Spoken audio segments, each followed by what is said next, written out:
to loved ones forsake you, all you got to do is to be bold.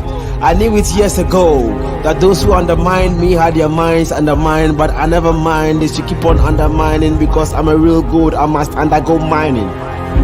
Talking of mining, it leads to discovery.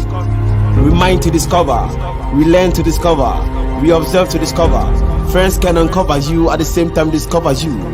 But I don't want to discover you, I would rather discover more, so I go on the internet and I listen to words of wisdom and intellect.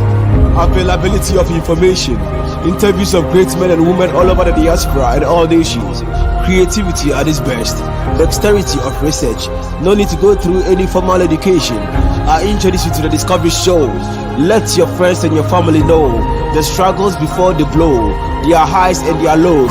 Pay attention to this show, it will make you feel at ease. The Discovery Show on YouTube got the steez. Now Perry, the presenter, please pose for the camera. I want to hear you say cheese. We are airborne like a flu. I want to hear you sneeze. It's true. The Discovery Show is live on air, Instagram, Facebook, YouTube. See ya. TDS TV, Yearn to Learn. Host, Perry Precious. Executive Producer, James. Hi guys, thank you again for joining us here on the Discovery Show TDS TV. Here we say Yearn to Learn. We are grateful that you could always join us and share your comments with us, bring in your questions, and also, be with us to interview our guests and know what their journeys have been. My name is Precious Odadidiodu and ably produced by James Kwabena Opon. We are privileged to have a returnee on this platform. She's been on this platform before, and we are happy to have her again here today. We are welcome Priscilla Ateji, a UK registered nurse currently working as a deputy manager in a care home. You are welcome, Priscilla. Thank you, Precious. I'm happy to be back here again on Amazing. the TDS show. Yeah. I must say you were one of the pioneer guests on this show, so we are excited to have you back. Yes, I remember how it was when you started, and I can see that you and James, you both grown, so you've gone to extraordinary heights, and I'm so happy to see this. I'm happy to be back here. So well done. Thank you so much. For anyone who may not have listened or watched your interview, if you have to introduce yourself to us, who is Priscilla? Okay, so my name is Priscilla Ateji. I'm a registered nurse in the UK, and I think I've been in the UK 5 years this December. In December, I'll be 5 years in the UK. So it's been a long time coming. And I came to the UK as an overseas registered nurse. I started in the NHS, but then I've recently left the NHS and I work in a care home now. And there's been lots of, changes in my journey up until this time, which we will talk about on this show. But it's been a bit of a bumpy ride, but I would not exchange any of my experiences. I feel every experience has led me up until this point where I am now. So I'm grateful. Amazing. Thank you. So you were born and raised in Nigeria, and you trained in Nigeria as well, and you moved to the UK to work, as you said. What were your motivations? Why did you move? So, well, initially when we start our nursing training, you don't think of, one day I'm going to just, leave and then try to get a job outside the country. That's not the first thing you think about when you go into nursing. But then at some point in your life, you begin to think of other opportunities, especially when you're trying to think of a better life for yourself, for your family. Then you hear that, look, you can actually have a better life when you go to get a job in either the UK or the US or Canada. So then you begin to look for these opportunities, especially when they are not within your reach at that time. So yeah, it was an opportunity, especially when the jobs were there.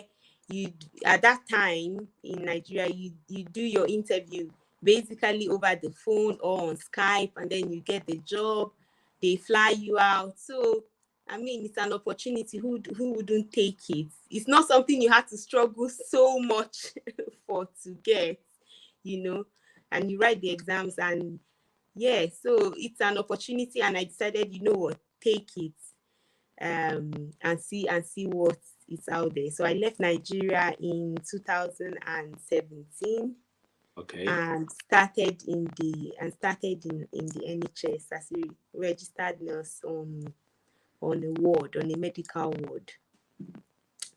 And yeah, then we started getting used to the UK, knowing the UK method of nursing, trying to find your feet at the same time, looking for opportunities. When you are from Nigeria, you're kind of an ambitious person. Every Nigerian, they're very ambitious. They don't settle for less. So when you come around, you settle down a little bit and you begin to think of, well, what else is here? I mean, that is a very interesting point to make. And I mean, I remember I worked with someone who had just moved to the UK to work in NHS, and the first day on the ward was a shock to the person. According to the person, she didn't expect that. She didn't expect to be, let's say, helping patients with their personal care and all that. You have said that in December you're going to be 5 years in the UK. Yeah. Has your expectation been met? What has been your experiences so far? So I think sometimes it depends on your background experience before coming to the UK. So before I came to the UK, I worked a little bit in the private sector in Nigeria. And when you work in a private hospital, you're expected to be everything. In fact, you're expected to be everything for your patient. There isn't anyone doing anything for them compared to those who worked in the government hospitals. There's a little bit of difference there. So when I came to the UK, it was that same expectation, like, well, if you are the nurse, I don't know how to put it without, I'm just trying to be PC. If you work in a private hospital, like back in Nigeria, the nurses are not, the doctors are the all in all, So when you come to the UK, it's not going to be too much of a shocker because you already had that background of, being treated like, well, you're not that the most important part of the team, and it's a bit disappointing, but what can you do? So, but when you come, you kind of, you observe how are things done here, and it's like they say, when you are in Rome, you behave the way the Romans are. So there might be some things that are shocking, but then you just say, look, I'm here to work. Is this how you guys do things here? All right, fall in line. So yes, the nursing in the UK is a bit different. It is different in the sense that the nurses are not, there isn't that much respect ascribed to nurses in the UK as it should be. And there isn't a lot of autonomy, especially when you're working on the ward. There isn't a lot of autonomy. You have to answer to a lot of people. You are not going to make any decisions by yourself.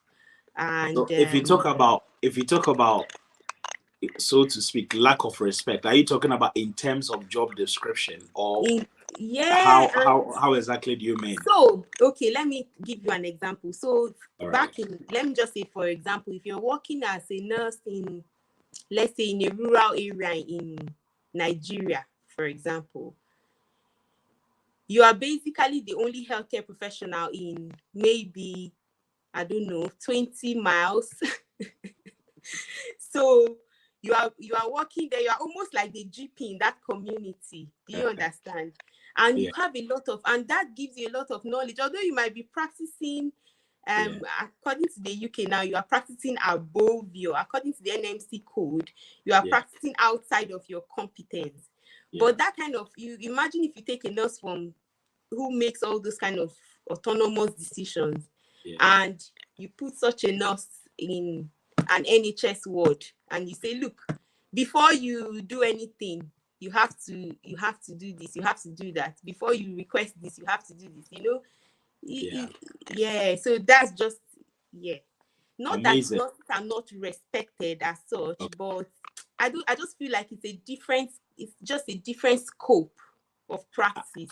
I think maybe the appropriate word will be descaling. Yesterday we had a webinar, and people feel the skills they had are not utilized. So so you are not going to be working to the extent of all their abilities. In fact, you will because you always take a back seat to making decisions. You might, all your autonomy and management skill, you're just going to lose all of that, because you cannot make any decisions autonomously. You have to just, like I said, you have to fall in line.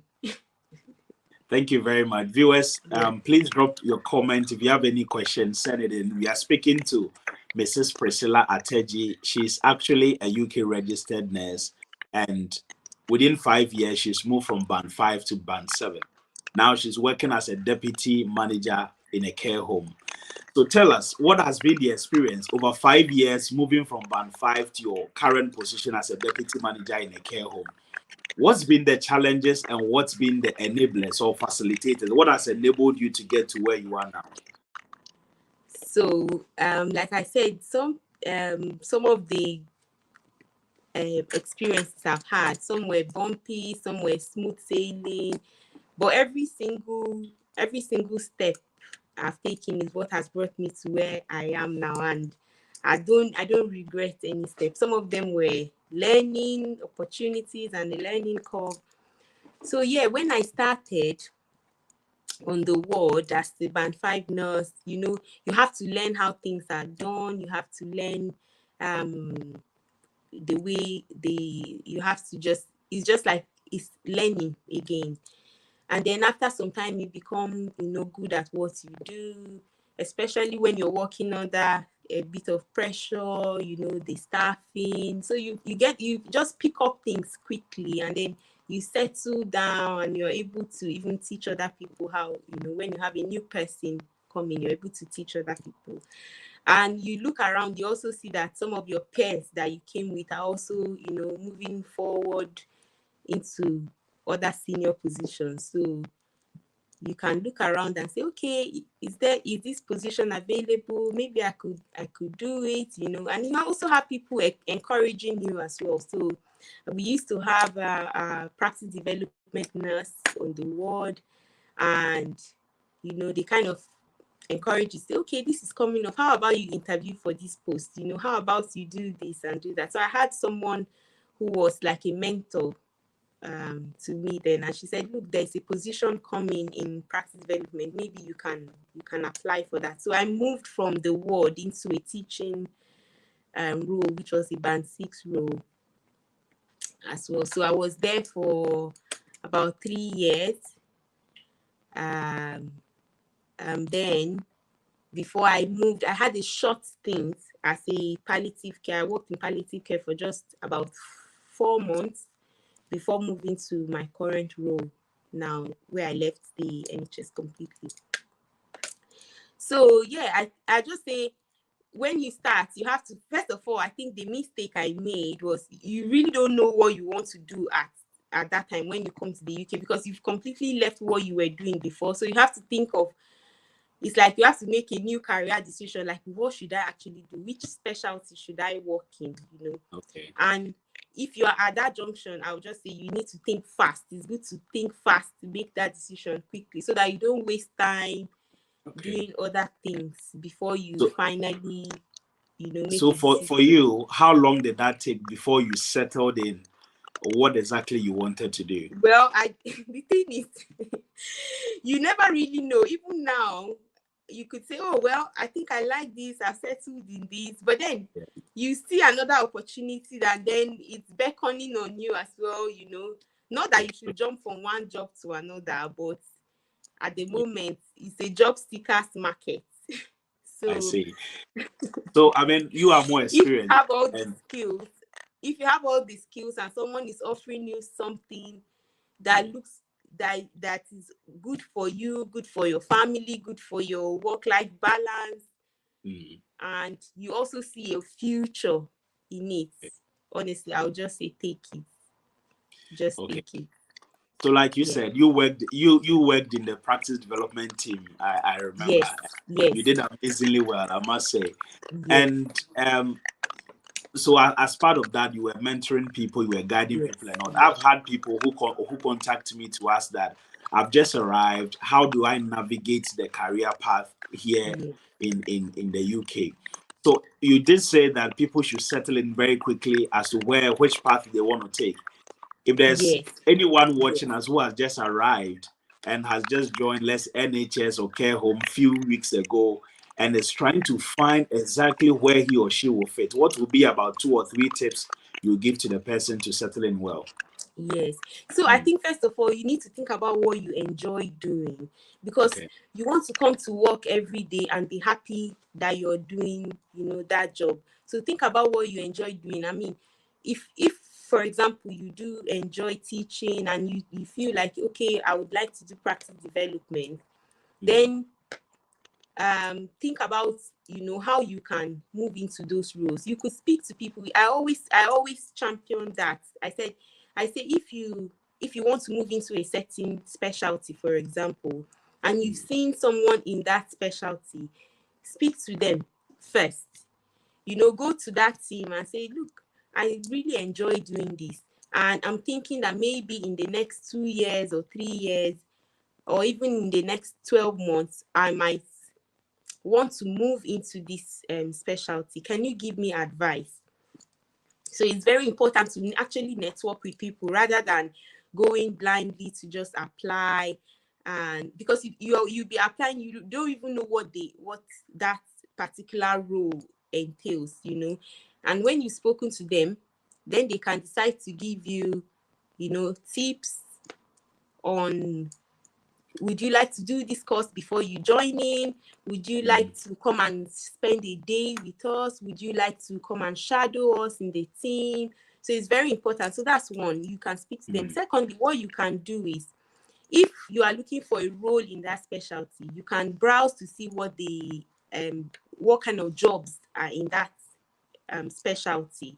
And then you read what the job description says and person specification. So every job, every advert has a job description and a person specification. So the person specification is very, very important, because it will outline exactly the type of person they want for that role. Maybe they will say, oh, you need to have experience in this field. For example, let me give you an example. Like if you want to go into palliative care, I know you asked that later, but it's just a very good example. If you want to go into palliative care and you are working in an NHS trust, and maybe you're on a ward where there isn't much of palliative care activity going on, you can decide to move into a ward where they have another ward where there's a bit more activity. For example, if you're in a ward like discharge unit and everyone is going home from there, you're not going to get the skills. So you might decide to move into a ward where you can get more skills, maybe acute ward, maybe a cancer ward, and from there, speak to someone who is within that team and say, look, I would like to join your team, or I would like to go into this specialty. It might not necessarily be the team in that trust. You might be thinking of going to another trust to find a job there. So you say, look, I really want to go into this specialty. Do you have any advice for me? Is there any courses I need to do? If I do want to get a job like this, what do I need to do? You will get first-hand advice from someone who is actually in that team. And, from there, you might even be recommended. I just feel like that's the best way to get anything, like actual networking with real life people. And you tell them what you want. That's really helpful, especially, for most of us, especially internationally recruited nurses who are not the culture of silence. They find it difficult to speak to people. I think it's a very important point. So if you're watching us and you are interested in going into any area, what Priscilla is saying is that make it a point to speak to someone who is already in that field or someone ahead of you in that career path, and then obviously you have some great advice. So let's come back to your experience a little bit more. You did say that you struggled a bit before you found your feet. And I mean, when I was with you in the hospital, we all admired you, how you were working, supporting internationally recruited nurses here and there and all that. How did you finally find your feet to get that promotion into that area? So when I first started on the ward, you know, it's a new team. They don't know you that well. Everybody's watching you, and to see what you are like. I don't know if they were watching, but I just felt like people were watching me to see. And it kind of reduces your confidence a little bit. But at some point, other new staff were also coming onto the ward and coming to the ward. So I started making friends, you know, on the ward as well. And just that gave me a little bit of confidence, because once you start and no one knows you and you don't know anyone in the country, you feel a bit homesick, you know, it's just a bit of a rough start. It's a general feeling for any new person. Some people don't even cope, and from that beginning stage is so difficult and they're not able to cope at all. Some people get over it really quickly, some takes a while. So for me, I knew it took me maybe a good 1 month or 2 months to be able to fit in and say, look, okay, this is how the job is, this is where I've started, and you know, trying to but what really helped me was, as other people started coming to the ward and other overseas nurses started coming to the ward, you know, you can share your experiences and you see that, oh yeah, you say something that someone else would validate as well. It just makes you feel like, yes, I'm not the only one feeling this way. And you can share your concerns and you can actually find solutions on how to navigate some of those problems. Most of it is, you know, being accepted. I remember there was one nurse who I met on my ward then, who said, look, no matter how she had been in the UK for 20 years or more than, and she said, look, let me tell you, no matter how good you are, you will always be a foreigner. You will always be a foreigner. And I never forget that, you know. It was such a negative statement, but at the same time, it felt so true.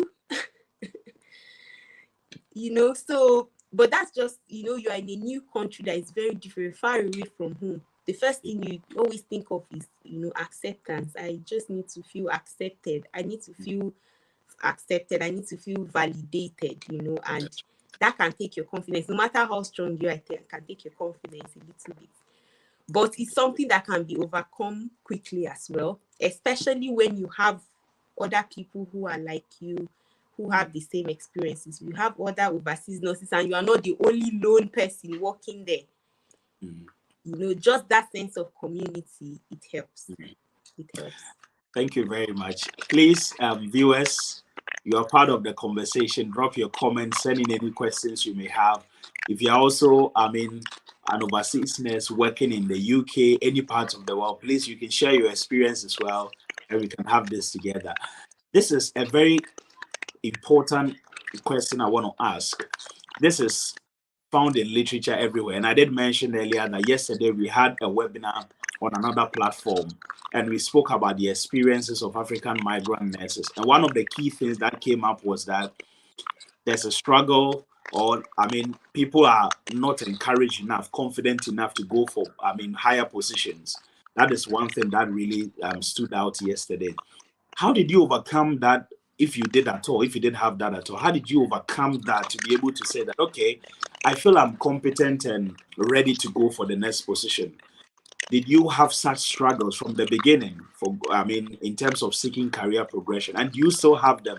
If yes, how did you overcome them? If you don't have them too, have you heard of any experiences you can share? Yeah, so I think the only thing that say gave me confidence is seeing some other people who were also overseas trained, Okay.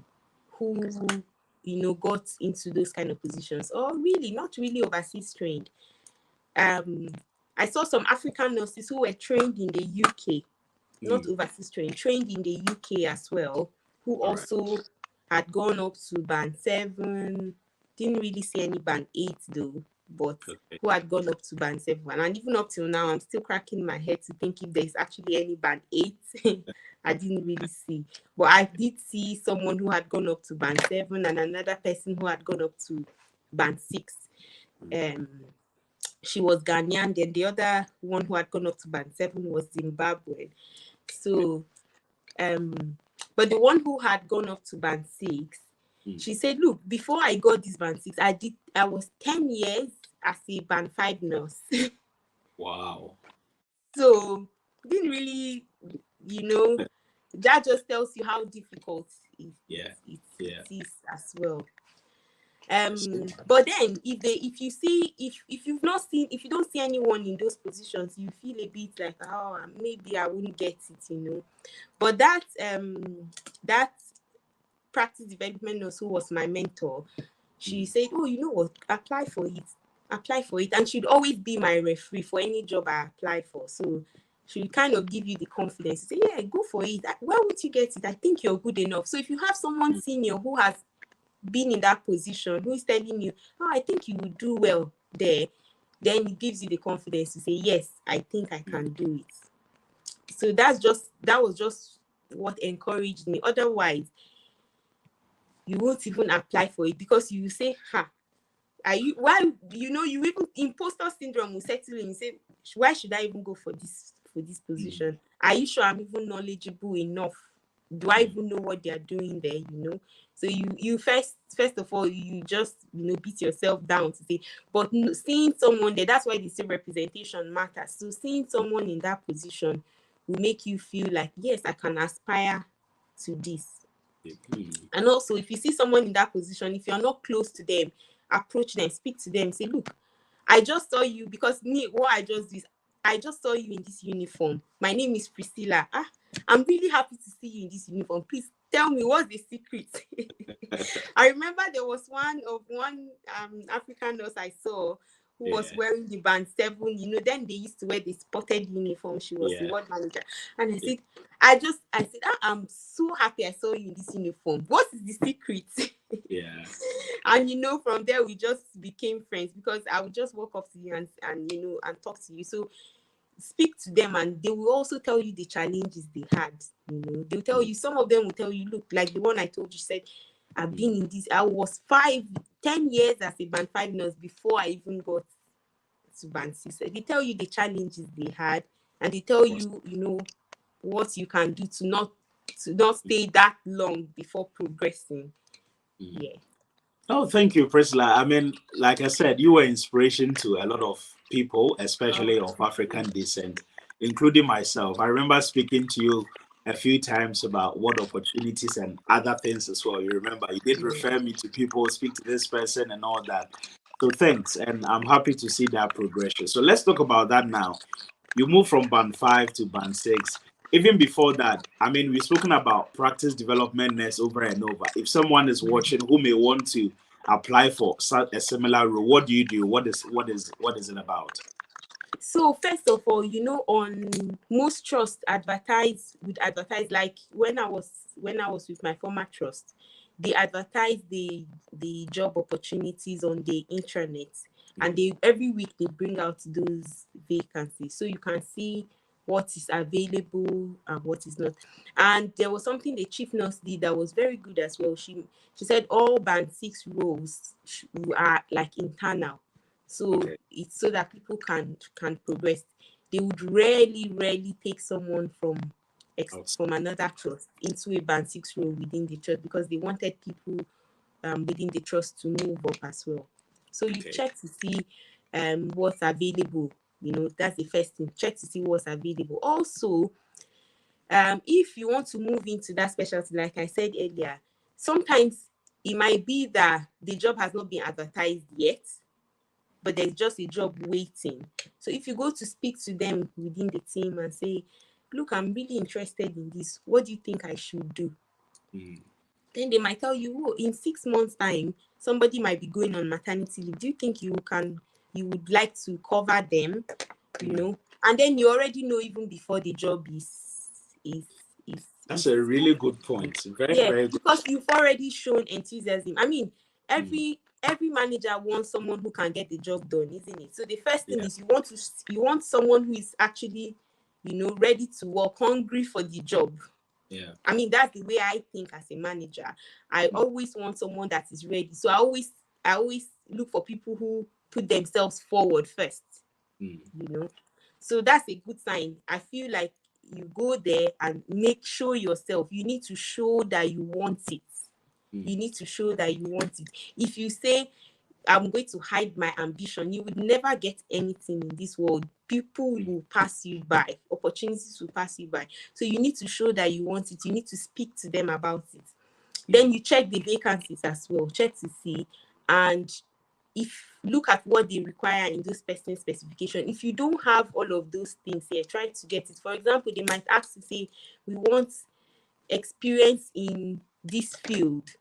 And maybe you are at the moment, you are not working in to get those experiences.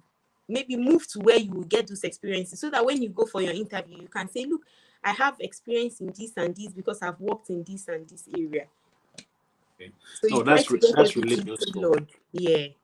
That's really useful. So in that practice development nurse or team, what were your responsibilities?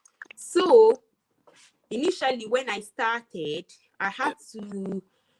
when I started the role, I didn't have any, I only had teaching experience of like mentoring people on the ward. I didn't actually have any classroom teaching experience. Okay. I had done the mentorship course, which is one of the things they required, which is every nurse would do it anyway. I had done that course. So once I started, the manager then had to send me for a training so that I would know how to train. So I had to do that training externally so that I would know how to train people in manual handling. Was it funded by the trust or self-funded? It was funded by the trust. Okay. So I had to train people in manual handling. So we had a manual handling trainer. So I had to like assist her, for example, so I was like a second trainer for her. I also had to teach about equipment, medical devices, and support whoever was doing the clinical training for the IVs, cannulas, and all that. So like IVs, cannulas, you have that experience already from your clinical experience. Now for some of those equipment, we had those individual trainers who came in to train me, give me like a train the trainer before training others. So those are my responsibilities. I was teaching. I also used to support the way the team was run at that time. You just have to support other people in their own roles as well. So you not just stick to just your own job description, which says you have to train on manual handling, clinical skills, medical devices. You also had to support. So if someone was on leave, for example, and there was a class for preceptorship, I could be asked to support that. I used to support the OSCE nurses. I wasn't trained to teach OSCE, but I just supported them maybe when they needed to do like assessments and yeah. And I did that for 3 years. It was one of the most amazing jobs I ever had. It was really nice. I had work-life balance. It was just it was a great team to work with as well. So it's one of the experiences I had that year. So yes, thank you. Yeah. Thank you, Priscilla. So if you are watching us and you are wondering what practice development nurse is, these are the things they do. So you might want to consider that as a role as well. So you have moved from NHS and then you are now a big woman, deputy manager in a care home, isn't it? Yes. What was the motivation? Why did you move? Are you able to share with us? Because if there's someone watching us who is contemplating, do I move from NHS into care home? What should be the reason? Why did you move? So the thing is, I went on maternity leave, and while I was on maternity leave, I don't know. I usually in my career get this. I call it 3-year itch. So after 3 years, I just start feeling a bit dissatisfied with whatever I'm doing. I don't know if that's a good thing. It's I good. just You need are to find a ambitious. new. Yeah. I need to find a new challenge. Either Yeah. I need to go to. I need to, do a course or whatever. I just started feeling like, look, I'm not really working up to my potential. And that was even before I went on maternity leave. I was like, I'm not really working up to my potential. I just need to do something different. Also, I was thinking that at some point I might move away from the area where I live. We might maybe relocate to another area. So I was also thinking that, look, if I'm going to move away from this area, I need to make sure that I'm going to where I can easily get a job. Like, I don't have to, if, for example, if you're in a specialty and it's so niche, if you're going to be moving somewhere else and you want to continue doing the same thing, I just felt like, for example, practice development, I just feel like it's a very niche specialty. If you're going to be moving to another trust to work in their practice development, then I just felt like it's going to be really difficult to get a job in another trust in practice development. I don't know. That was just my own thinking. So I started to think, look, it's good and fine while I'm here, but if I'm going to move away, either I have to get a specialist role, and generally in nursing, if you are not clinical, there's very, very, very little opportunities in other places. Okay. I don't know. So I might be wrong. your I might reasons be wrong. sound more personal Yes, I don't know. rather than I just had all of these permutations anyway. So I just felt like, okay. you know what? I think it's time I make a change. Either I go and do something and then become a specialist, because if I'm a specialist, I can work anywhere. I Okay. can just look for that specialty elsewhere and work there. And I just felt like my role in practice development at that time, I just felt I couldn't transfer it anywhere else.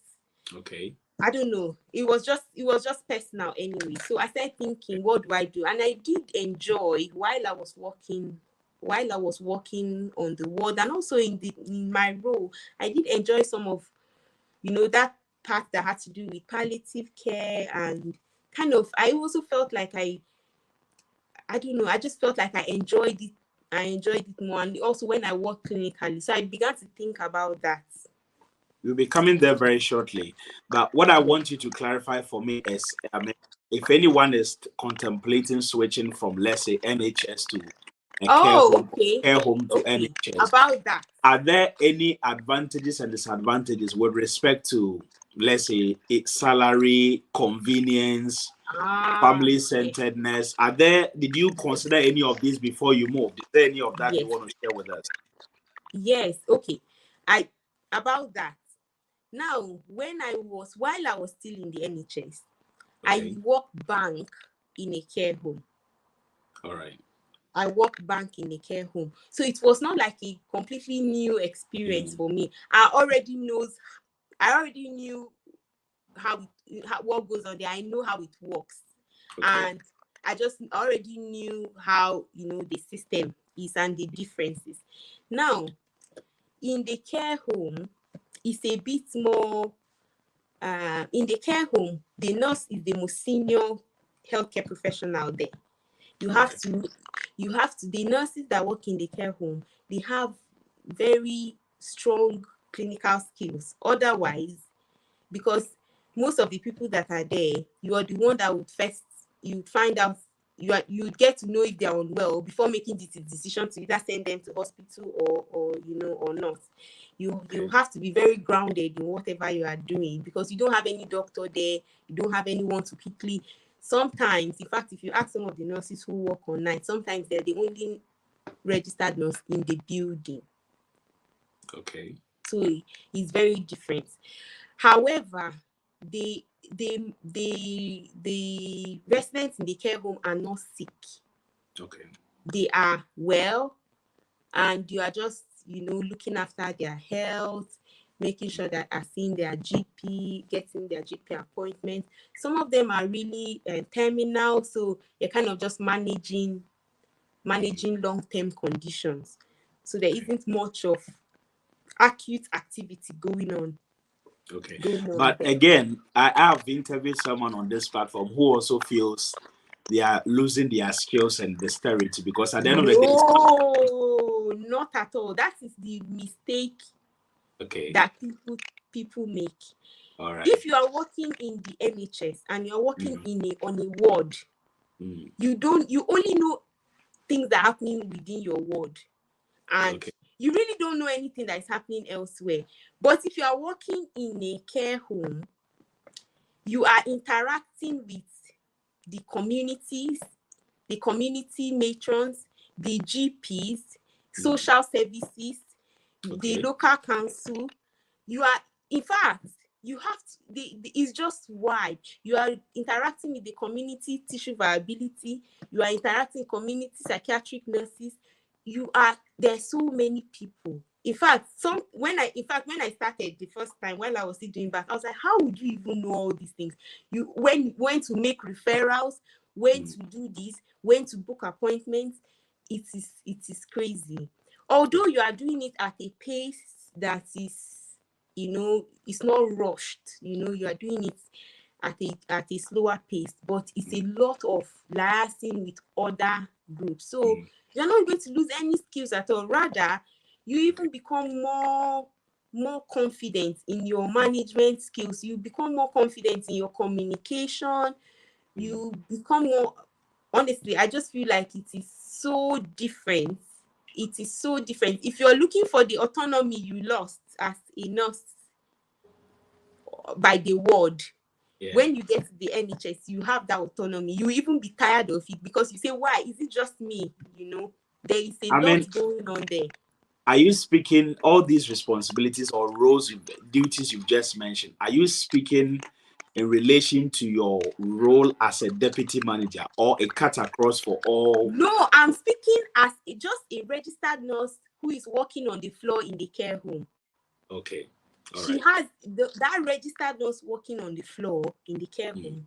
There's lots of responsibilities. For example, they have that singular patient resident they have who has pressure ulcers. They have to refer to the community tissue viability nurse. If they don't do that, that is a problem.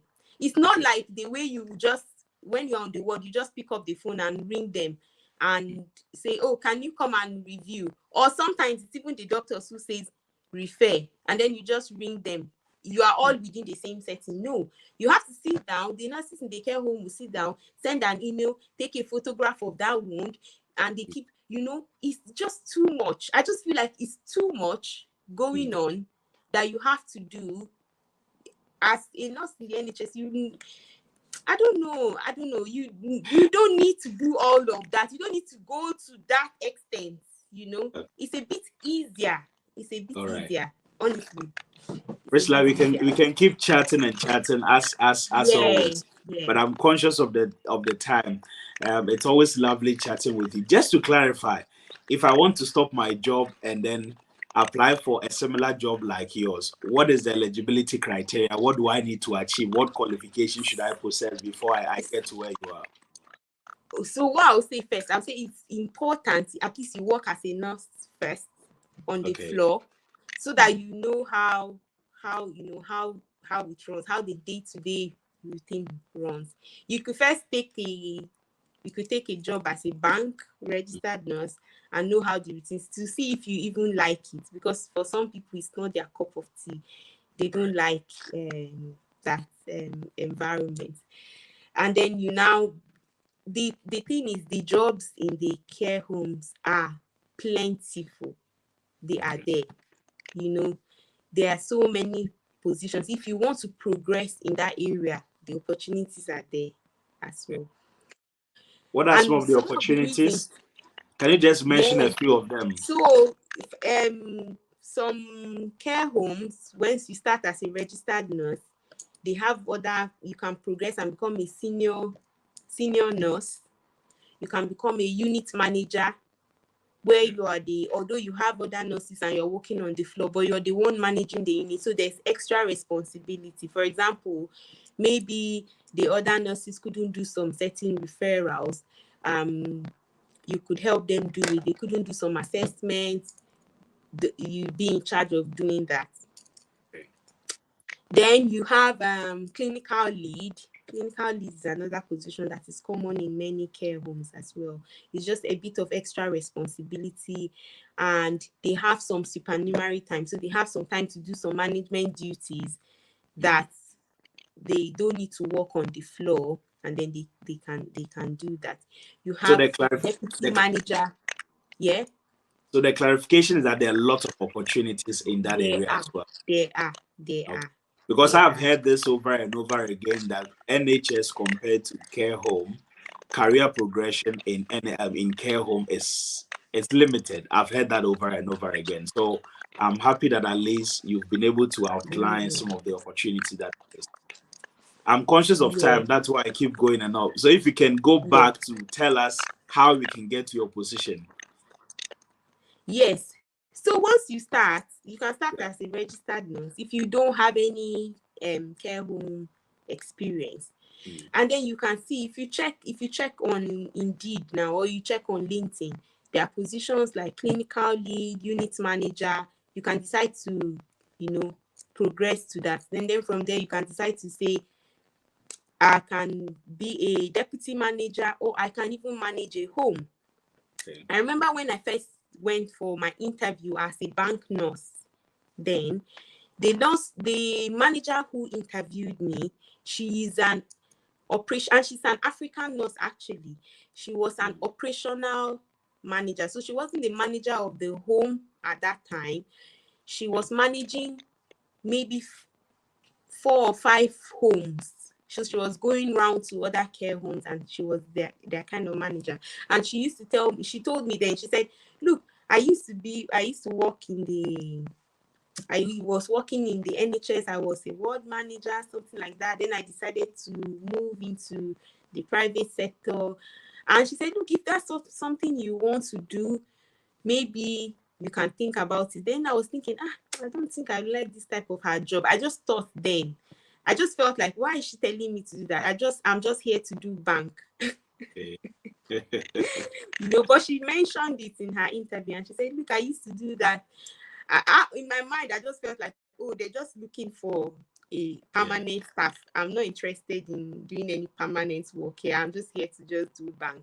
But those opportunities are there. Yeah. Amazing. No, thank you very much, Priscilla. It's exciting to know all these as well. And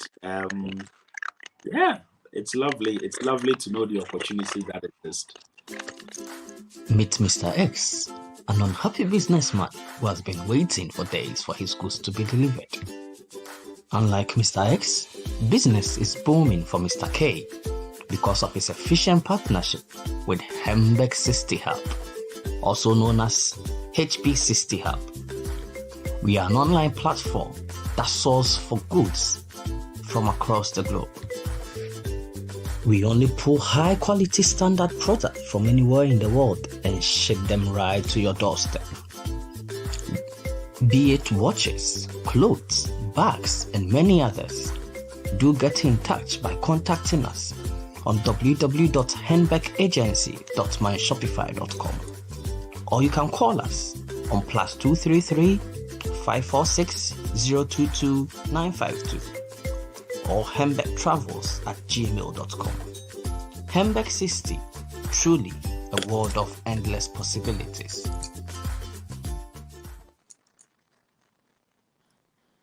Thank you for sticking and staying with us. We are speaking to Priscilla Ateji. She is a deputy manager in a care home here in the UK. She's made some fantastic progress within 5 years, moving from band 5 to band 7.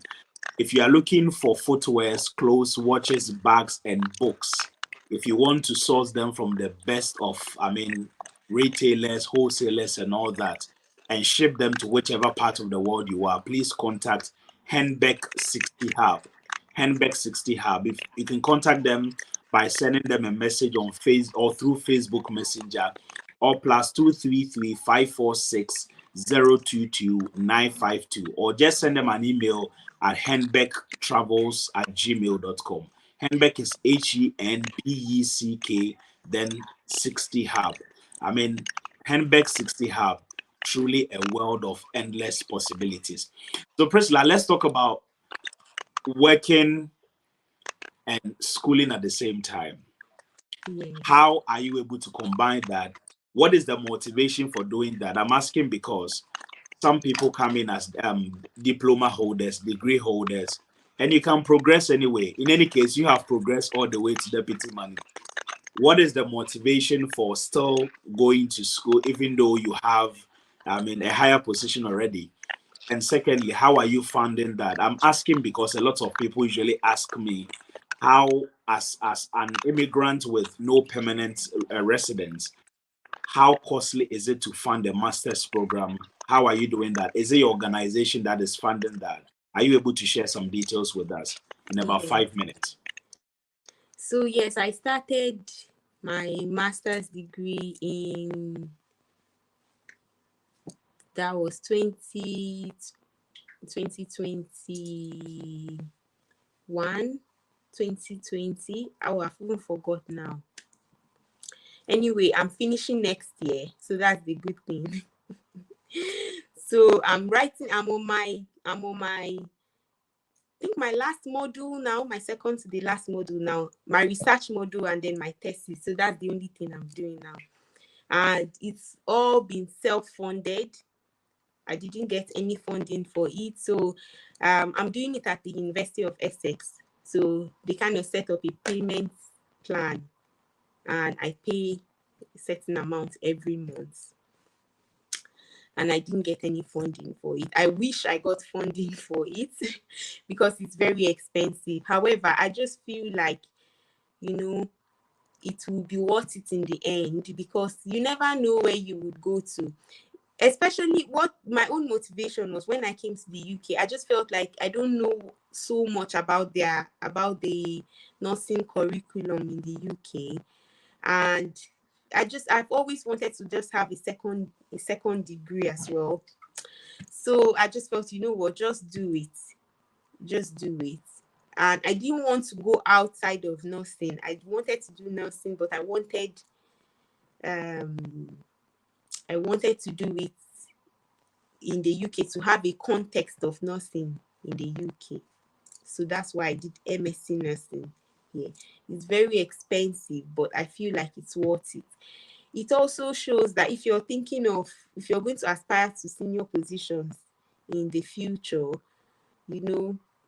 it just looks very good on your CV. Having a second degree, it just shows that you know what you're doing, you have substance. It's not a prerequisite, because some jobs don't require that, but if it's something you want to do and you have the money to do it, like I know some of our colleagues who were diploma nurses before they came to the UK, and they still went ahead and did their degree. I mean, they don't need to do it, because your job description, you can get any jobs even with your diploma. But many, just for self-development, many still went ahead, to do it and to consolidate on their practice. So while you're doing those modules, you can pick and choose which modules you want to do. So you can pick something that is specific to where you're working at the moment. So some of the modules I picked like relate to what I'm doing, like pain module, diabetes, because we manage a lot of patients who have diabetes. So you have a bit more knowledge about, those specific conditions. Some people decide to do things like infection control. I didn't do that, but you can do that if, it relates to your field. So it's not really an MSc professional practice, because there's like MSc professional practice where you do specifically for, for your practice, but you can pick and choose. So my own university allowed us to pick certain modules, so I did that. So I feel like I have a bit more knowledge on that field. And it's just self-development, isn't it? At the end of the day, that knowledge is yours. Nobody can take it away from you. So, I mean, you want to clarify that if you, in most cases, if it's likely you self-fund if you have to do further studies as an immigrant or as a internationally recruited nurse. Is that the case? Yes. All right. You have to Great. self-fund. I mean, there might be some funding, but when you remember that because of your visa, you don't want to do anything that will jeopardize your visa, because they don't really tell you when those funding to say, oh, you're not supposed to take this. Nobody will tell you that. They just give it to you. It's at the point when you want to renew your visa, then they say, look, you were not entitled to this and you were not entitled to that. So I'm always very wary of any funding. So I don't usually apply for any funding at all. It's possible that I'll be missing out on something. I don't know. But I don't touch anywhere they say apply for this. I don't, even if it's a scholarship, I just leave it. Great.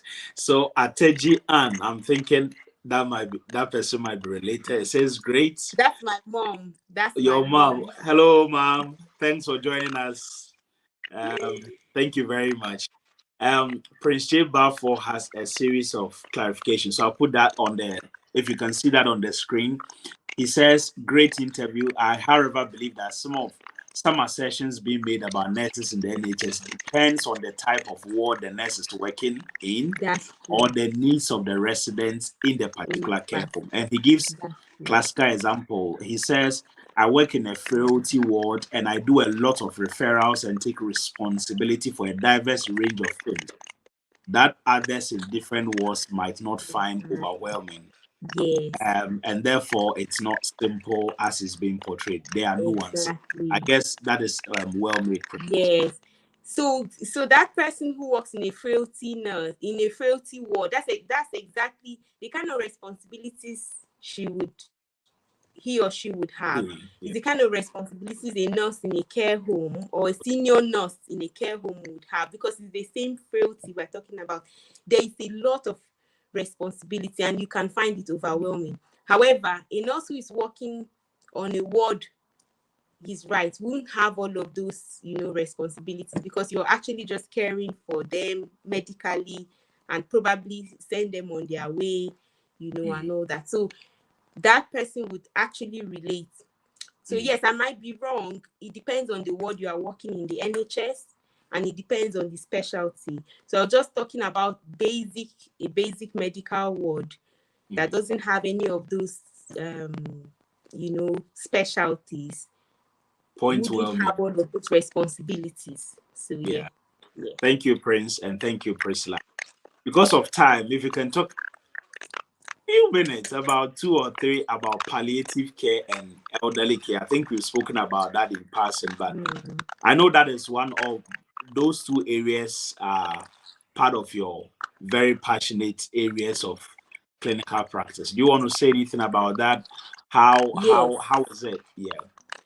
So before I moved into the care home, I did have an interest in palliative care, and I worked as a development palliative care nurse for just about 4 months before moving. Now there were different. It was a great job as well, but at that time, the reasons why we take different jobs most of the time are personal. So at that time, I was just coming from maternity leave. I just really needed a job that was a bit more flexible. The role I was in was a development post, meaning I had to work in that development post for about 9 months, and then I interview again to get the permanent post. And I had to do 5 days a week, Monday to Friday. And I just saw that eventually I started taking a lot of excuses. I have to be off today. It just felt that 5 days just felt like forever. It just felt like too much. So I started thinking of, what, I need to find a solution. I thought, should I go back to the ward? And then I just felt, what, let me just look out for other opportunities. And just like I told you earlier, it's a job seekers market. Anything you are looking for as a nurse, you would find it.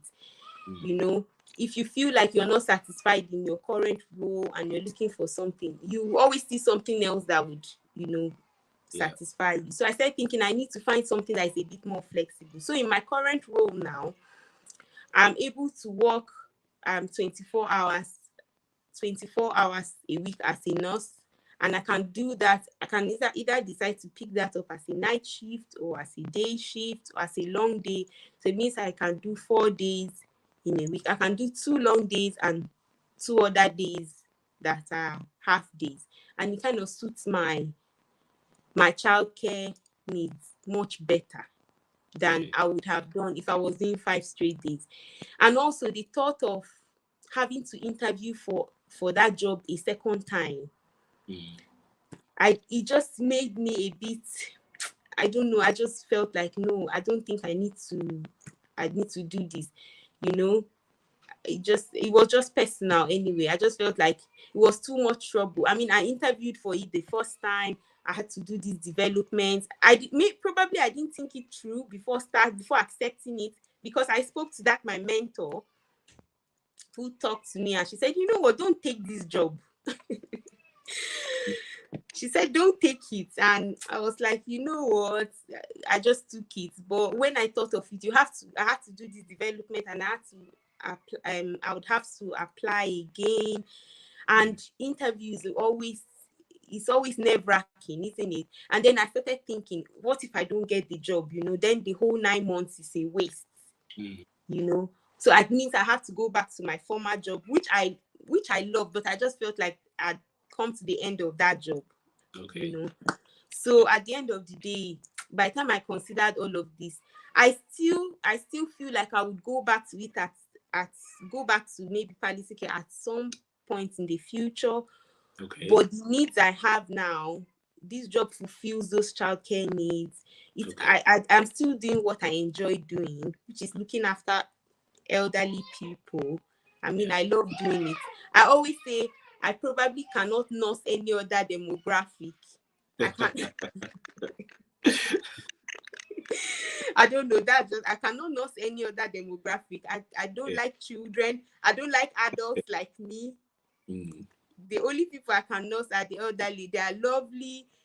Once you look after them, they tell you thank you. It's fulfilling. Every day you leave work fulfilled. I mean, what else can you ask for? So yeah. So it was personal. But it's a specialty that is very interesting. There is loads to learn. You can become a prescriber at some point, you know.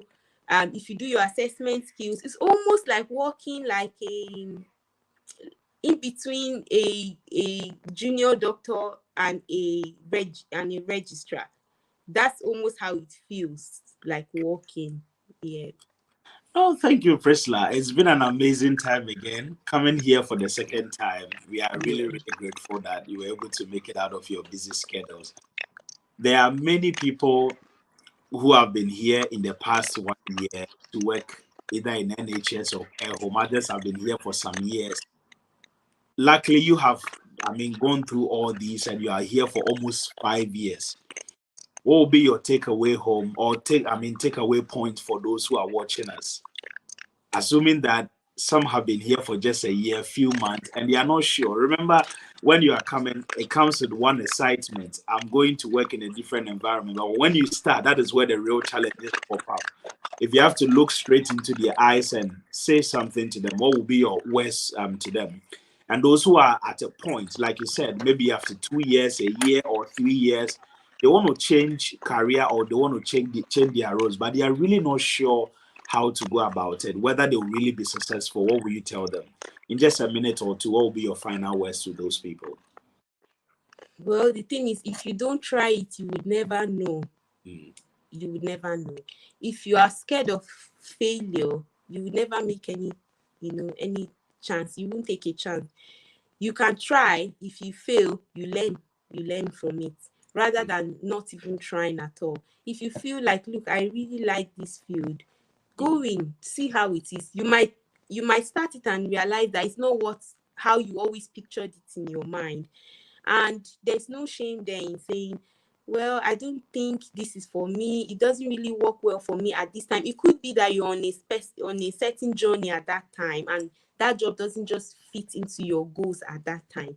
But you would never know if you never make the step. So it's important, take the step. If it works out well, then you know that, yeah, I've done well. If it doesn't work out well, you keep trying. But not even trying at all, it's not good enough. Yeah. So those are I think that's my final word. Thank you so much. You want to give any shout out to anyone before we go? Anyone? Shout out to my colleagues anywhere who are watching, who have inspired me, who have encouraged me at some point, and who continue to, especially our overseas nurses in the UK, who are, now it's such a difficult time for nurses now, especially for nurses in the NHS with the strike going on and the cost of living crisis. So it's just to keep on keeping on. Who knows, one day we will smile at the end of the tunnel. There's a light somewhere. So just keep holding on. You are much appreciated. Amazing. And we have one of our overseas nurses who is saying this, and I agree. He's basically validating what I think. Prince Sheba, for the one who said earlier, he says, well done, Priscilla. Your story is inspiring. And I believe your story is inspiring as well. So thank you. I worked in the same hospital with you. And like I said, you were a motivation to a lot of the international nurses, especially Africa. You could see our own person also working in a higher role, and a lot of us inspired to be there. So thank you, Priscilla. And I really, really hope and wish you well. I hope that you're able to achieve all that you're working towards. May the good Lord be gracious unto you. Samuel Ateji, great message to the incoming nurse. I want to believe that is a relative. Oh, yeah, these are my parents. Wow. So, Dad Samuel Ateji and then Mom Ann Ateji. God bless you. Thanks so much for your support for Priscilla and everyone else. Viewers, we are not out of words, we are out of time. So thank you so much for joining us as always. Please subscribe to our channel here on YouTube, Facebook, Instagram, Twitter. The name is The Discovery Show. It is a platform that seeks to interview professionals in the diaspora and beyond who are making significant impact in their own area, be it healthcare, politics, religion, academia, and what have you. And all we seek to do is to listen to their stories, how they've been able to navigate the process. At least you and I will be able to pick one or two things to guide our own lives. And that is what we've done today with Mrs. Priscilla Ateji, who is a deputy manager in a care home here in the UK. My name is Precious Adadidiodu, ably produced by James Kwabena Opon. And as always, it's been a pleasure having you here. We wish you a wonderful week. God bless you. Thank you, Priscilla, for coming. And thank you, viewers, for joining us. Thank you. Bye-bye. Bye. Life is a journey and sometimes can be a lonely road. When friends and loved ones forsake you, all you got to do is to be bold.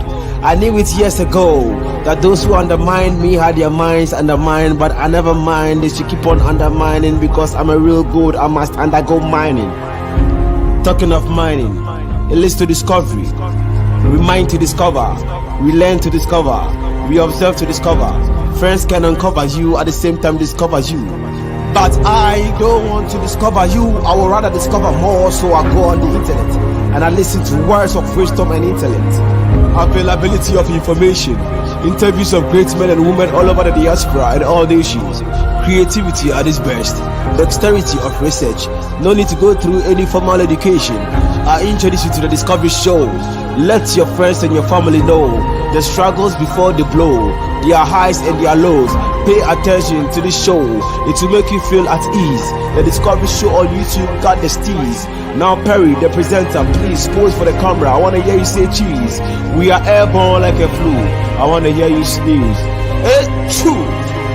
The Discovery Show is live on air, Instagram, Facebook, YouTube. See ya. TDS TV, Yearn to Learn. Host, Harry Precious. Executive Producer, James.